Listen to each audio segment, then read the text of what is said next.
Complete the series, এই সিরিজটা complete করতে বলেছে। তো এক্ষেত্রে আমাদের কমপ্লিটেশন করার জন্য দেখো কী কী আনতে হবে। তো এক্ষেত্রে আমরা যদি খেয়াল করি সিডিবি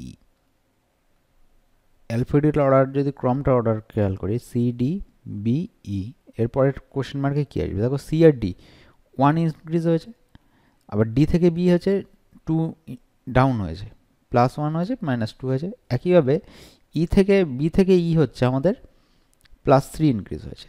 এখন হওয়া উচিত ছিল কি 1 2 3, এটা যদি আমরা নর্মাল ন্যাচারাল নাম্বারের এখানে অপশানের দিকে আমাদের খেয়াল করে কাজ করতে হবে। রিজনিংয়ে সবসময় যে একই অপশান আসবে বা এরকম হবে সেটা তো সবসময় হয় না। আমাকে আগে খেয়াল রাখতে হবে এখানে কোন সিকোয়েন্স দিচ্ছে। সিকোয়েন্স সবসময় আমাদের ন্যাচারাল সিকোয়েন্সে নাই আসতে পারে। তো আমাদের সেখানে প্রথমেই অপশানটাকে আমাদের খেয়াল রাখতে হবে।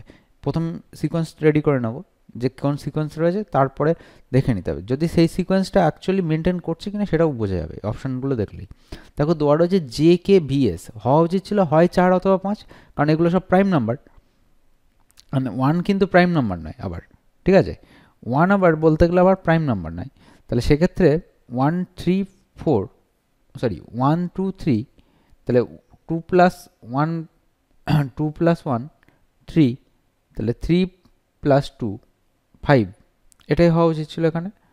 তাহলে এখানে যদি 3 + 2 5 হয়, তাহলে 5 হলে এখানে -5, মানে মাইনাসের দিকে যাওয়া উচিত ছিল, কিন্তু সেটা না হয় কী হয়েছে, এখানে মাইনাসের দিকে গেলে এ হওয়া উচিত ছিল, এর থেকে 5 গেলে এ অথবা জেডে আসা উচিত ছিল, কিন্তু সেটা হয়নি। সেক্ষেত্রে +5 এগিয়ে গেছে, দেখো 1 2 3 4 5 জে অবধি চলে গেছে। তাহলে এখানে অপশান যেটা হবে আমাদের রাইট অপশান।